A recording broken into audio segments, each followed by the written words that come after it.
விதையாகும் கதைகள். புத்தர் போட்ட முடிச்சு. நம்முடைய சிக்கல்களுக்கு நாமே காரணம்.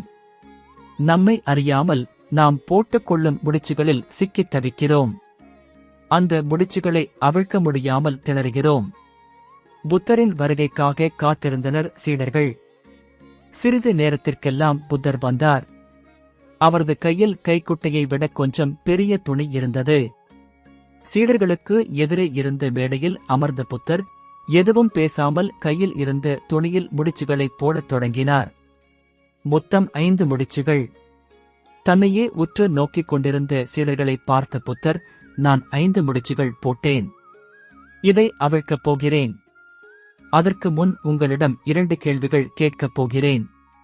என்னுடைய முதல் கேள்வி, இப்போது முடிச்சுகள் விழுந்துள்ள இந்த துணி முன்பிருந்த அதே துணிதானா? முடிச்சுகள் இல்லாததும் உள்ளதும் ஒன்றுதானா என்று கேட்டார். புத்தரின் முக்கிய சீடர்களில் ஒருவரான அனந்தன் எழுந்து, சுவாமி, ஒரு வகையில் முன்பிருந்ததும் இப்போது இருப்பதும் ஒன்றுதான். ஆனால் அதில் இருக்கும் முடிச்சுகள் மட்டுமே வேறுபாடு. முன்பு இருந்த துணி சுதந்திரமானது. இப்போதுள்ள துணி அடிமைப்பட்டு கிடக்கிறது என்றார். உடனே புத்தர், சரியாகச் சொன்னாய். எவரும் இயல்பில் கடவுள்தான்.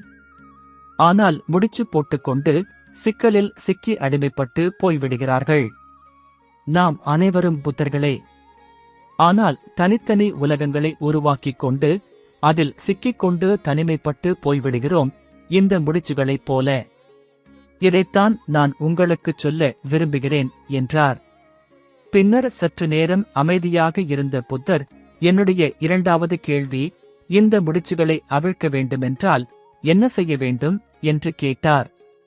இப்போது மற்றொரு முக்கிய சீடர் சாரி புத்தன் எழுந்து நின்றார். குருவே, அந்த முடிச்சுகளை அவிழ்க்க நான் அருகில் வர அனுமதிக்க வேண்டும். முடிச்சுகள் எவ்வாறு போடப்பட்டுள்ளன என்று அறியாதவரை அவற்றை அவிழ்க்க வழியில்லை. ஏனெனில் சில சமயங்களில் நினைவின்றி போடப்படும் முடிச்சுகளை அவிழ்க்கவே முடியாமல் போகலாம் என்றார். சரியாகச் சொன்னாய். அதுதான் வாழ்க்கை. அதுதான் வாழ்க்கையின் இரகசியம். நம்முடைய சிக்கல்களுக்கு நாமே காரணம். நம்மை அறியாமல் நாம் போட்டுக்கொள்ளும் முடிச்சுகளில் சிக்கித் தவிக்கிறோம். அந்த முடிச்சுகளை அவிழ்க்க முடியாமல் திணறுகிறோம். அவரவர் முடிச்சை அவரவர்தான் அவிழ்க்க வேண்டும். இதுதான் இன்று நான் உங்களுக்கு கூறும் பாடம் என்றார் புத்தர்.